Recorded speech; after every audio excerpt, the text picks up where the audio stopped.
back to the MVP podcast here with a special episode of Fight Club at around 7:15 in the morning, as we've just watched the UFC 251 in Fight Island in Abu Dhabi. We're here recording the best content for you guys at the craziest hours, trying to get this episode out today around about 6 p.m. when you guys catch it. I'm here with my main super heavyweight, as he's pounds in quarantine, in lockdown, Danny Khan. Danny, how we doing, man?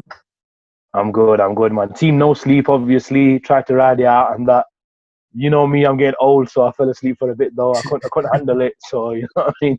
But it is what it is, isn't it? UFC 251, I have to review it. 100%, man. Yeah, and I same. I had a bit of a rest as well. I just needed it, but we're here, we're doing it. So let's crack on with just the card as an overview, Danny, to start with.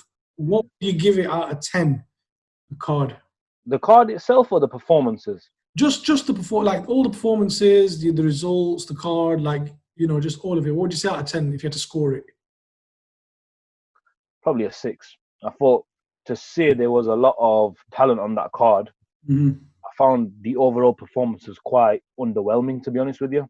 Okay. So a 6. It's not. I don't think it'll go down as one of the classic cards that you have to watch. Mm-hmm.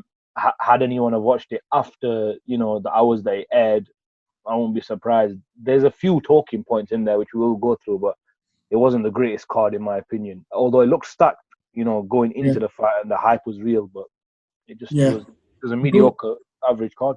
Going in, it was probably an 8, and then I think I agree with you. I think it was a 6. I think there was a few letdowns, especially at the beginning, the Paige Van Zandt fight. That finished too quickly.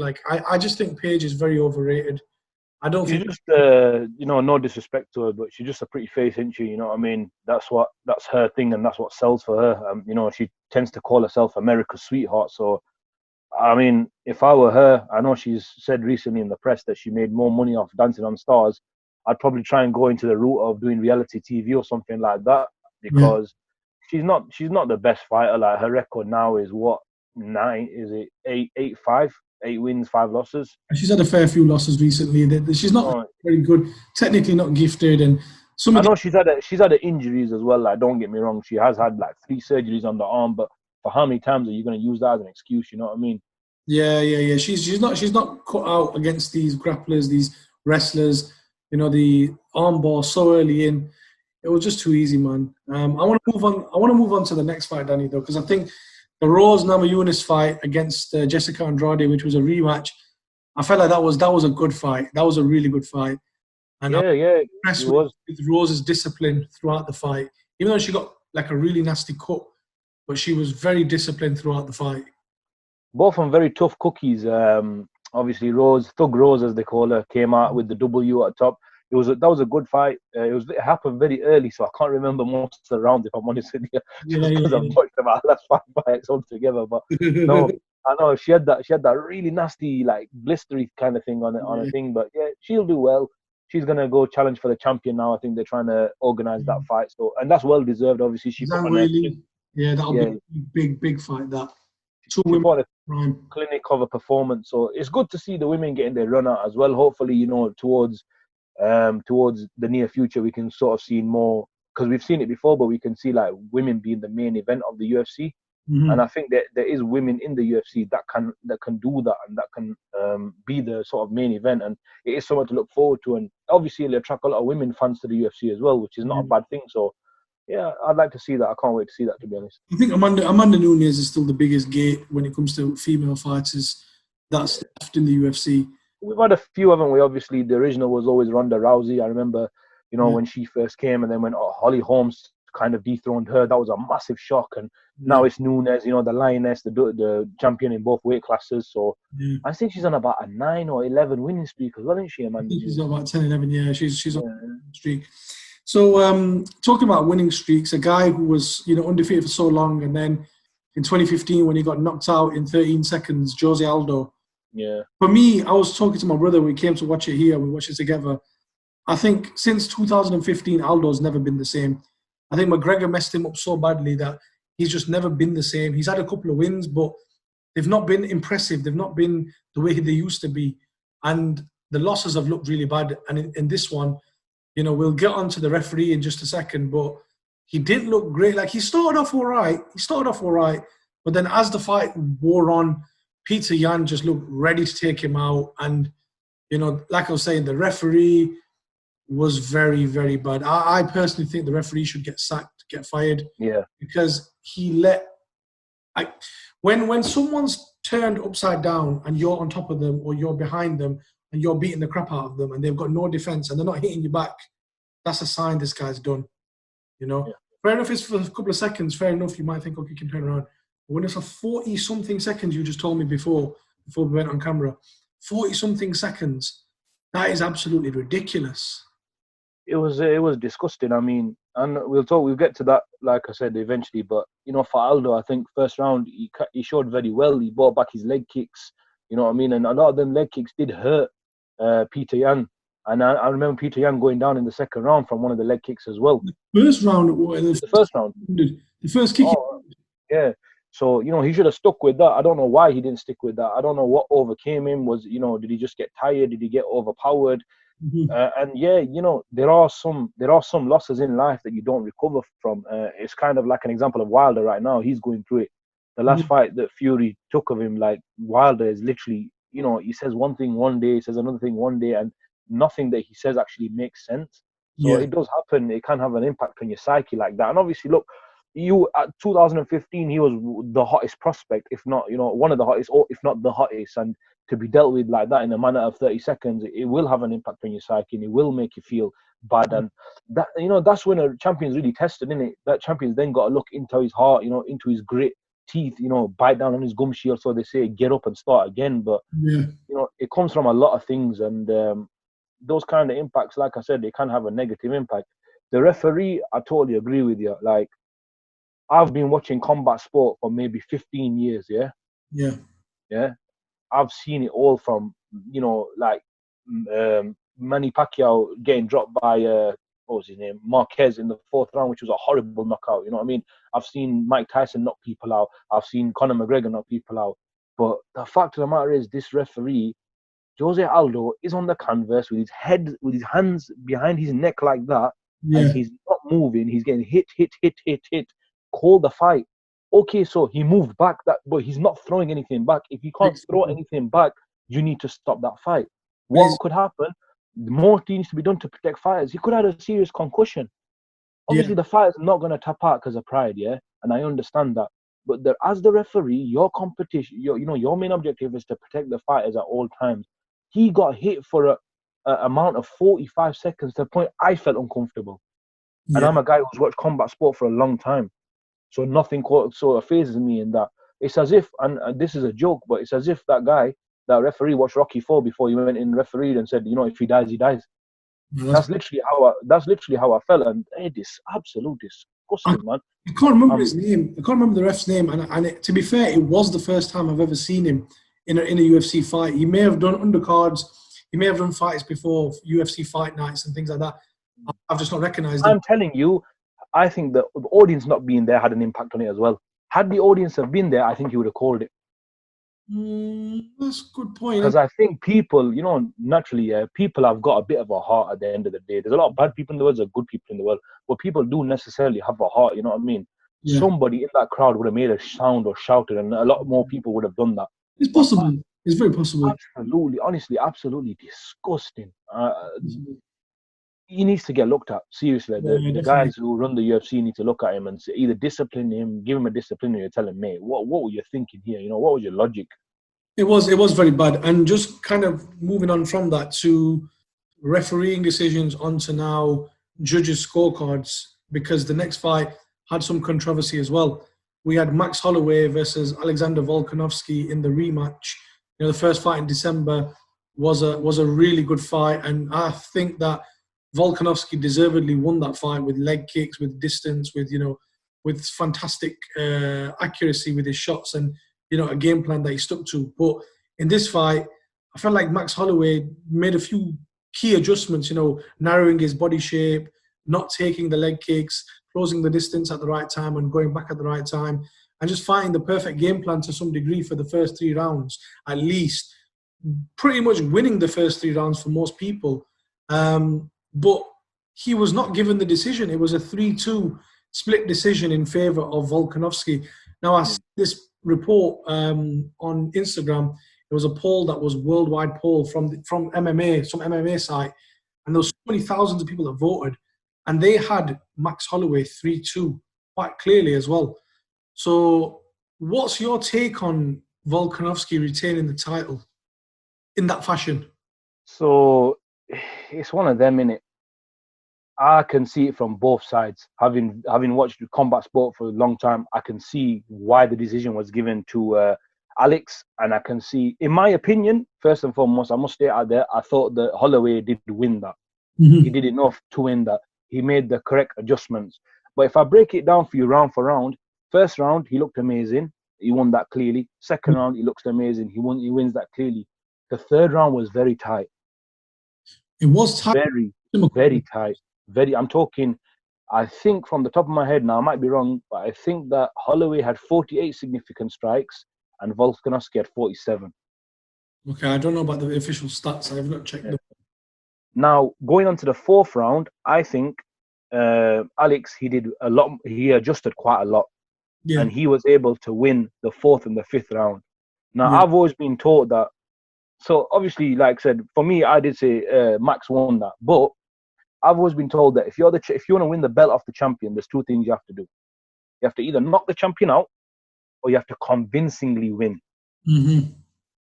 I don't. If you give the first 2 rounds to Max and you give the last 2 rounds to Alex, and then there's that middle round which I thought was okay.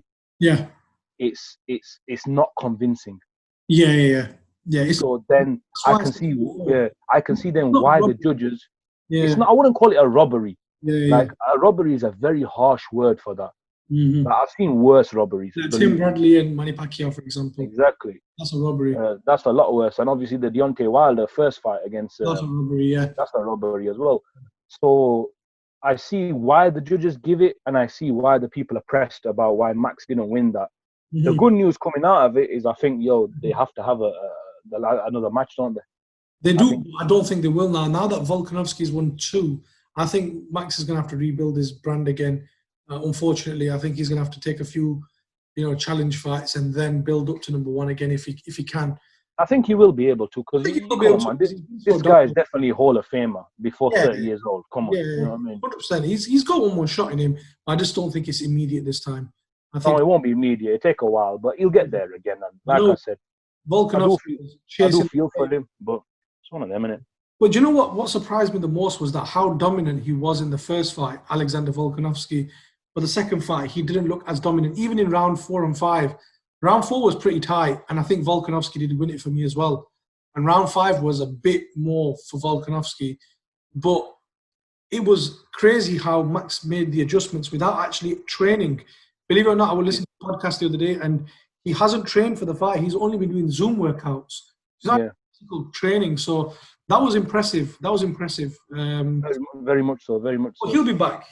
I want to move on to the main event now, which, to be honest with you, we've been talking all week about it.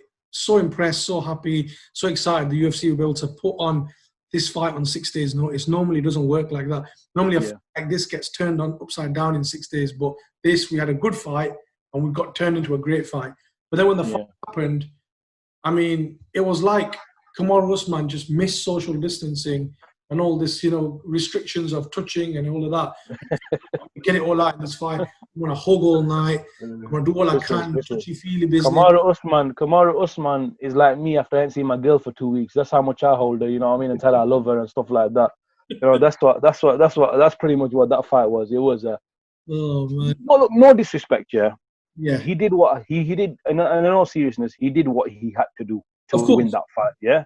First round, I give to Masvidal. Masvidal came out the blocks like he normally does. I don't understand why he couldn't just, you know what I mean?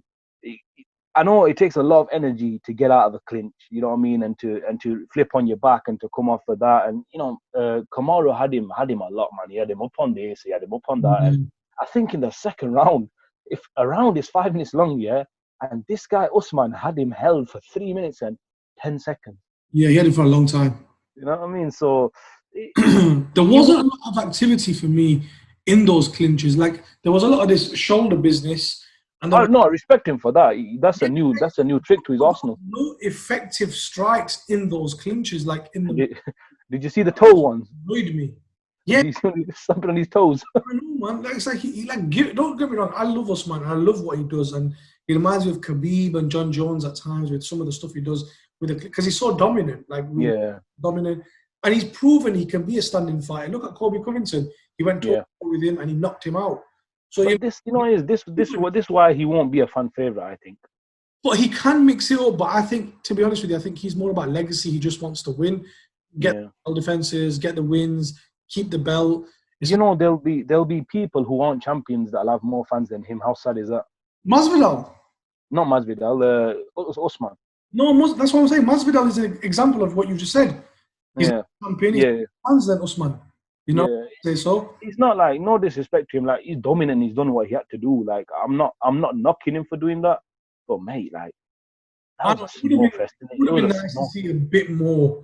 Something different, man. You know what I mean? I'm not telling you to go toe to toe with the guy, but you know what I mean? It just reminded me a bit like it wasn't as bad as Romero versus Adesanya, but it was similar. Like there was just not much activity, not much energy.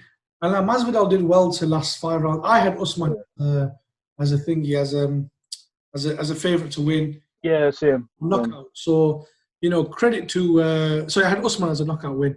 So credit to Masvidal. Really? Knockout win. I actually aced all my picks. I picked Namajunas, I picked Amanda Ribas, I picked who else was it? I picked Volkanovski. I aced all my picks on this 5 out of 5. So nice. Myself. But I don't know where does Masvidal go from here? Where does Usman go from here? I think they're saying Leon Edwards wants to challenge for the title, so that's probably a fight that can be made. And Leon Edwards is on like 8 winning streak. 8-5 winning streak, yeah. So that can be there. Masvidal, where does Masvidal go? For me, Masvidal doesn't really lose from this fight because he took it on 6 days' notice. He can always use it. Do you think they'll give him a rematch? Not immediately, no. Not immediately. I mean, don't get me wrong. I respect him for coming in on 6 days' notice, and he's getting probably his biggest paycheck. Yeah, you get that. So in terms of that, it's a win-win for him. But this fight was too hype, man. It was very, very overly hyped. 6 days' notice, he's coming in. I'm gonna baptize you. I get it. Fighters have to do that. Fighters have to be their own promotion. You know what I mean? To earn the money and to get people to tune in. Mm-hmm. But honestly, man, I think regardless, I think I told you this before. Regardless of 6 days or 3 months, full camp, I think Usman wins this fight anyway. Yeah, no, I he knows which fighters to trade with, and he knows which fighters not to trade with. I just think I feel like Masvidal could have done more in it. You know what I mean? Yeah. I don't know what exactly, but I know he could have done more in it. He could have been more aggressive, but then he maybe was like puffed out a bit because he was puffed out. No, you could tell he was puffed out. Second round, he was breathing heavy. He was doing this every time he was finishing a round. Yeah. He was. But look how intimidating Kamaru is. He doesn't sit down. Turns his back to him. Gets his back washed for him nicely. I don't know why he does that. But that's mate. Imagine if you're in the ring and you're sat down and you're puffing and you're like water, and you're looking at your opponent. He's not broke a sweat. Exactly. It's crazy. You know what I mean? You must be thinking like, I've had enough here, mate. I know, man. I know. But listen, it was an underwhelming card to say the least. I think I'm looking forward to some of the other cards that are coming up. But I respect the UFC, because they do put on the fights that the fans want to see. Like everybody did want to see this fight. Yeah. But then it hurts so bad when it's just under-delivered, innit? Like, take out all the stuff that happens, the controversy, the so-called robbery, I'd even probably give that, if these things didn't happen, I'd give that a 4 out of 10. You know what I mean? Yeah, that's true. That does help it a little bit, unfortunately. Yeah, that helps it, if anything. And that's what's crazy still. Let's hope the DC fight lives up to it in August. They got some other fights. I think like Fight Night. And fight as well. That's in 4 weeks, I think. Nah, 2 weeks from now, 25th. Is it? Oh yeah, it'll come out. Sweet Carolina, banger. Yeah, good times. Felt so good. Oh, I miss boxing, man. I know, man. Tony Bellew, like that was his song, man. That's everyone's song, mate. You're Eddie Hearn, Matchroom Sean. That you don't hear that, I'd be surprised, man. But you know what? He epitomized that song, man. I'm telling you. Anthony Joshua doesn't have that same kind of buzz. I think Calling me. Liverpool working man's, white man, working man's mentality. You know, that coming from the streets, from the gutter. That's Tony Bellew, man, and the way they all go crazy. But Tony Bellew's a funny guy. I've seen that video when his kids annoying him and that. No, he's in I'll that. send you that video. Send me that video, man. But listen, it's been a good episode. The card was underwhelming. The review's a lot better, though. I'll tell you that for sure. Standard. But yeah, man. As always, before we go, please do care. Please do share, like, share, and subscribe. That's that 7:30 kicking me and hitting me right now, man. And we'll be back again with another episode. But before we do go, what's the number one rule of Fight Club, Danny? The number one rule of Fight Club: we always talk about Fight Club, baby. Peace out.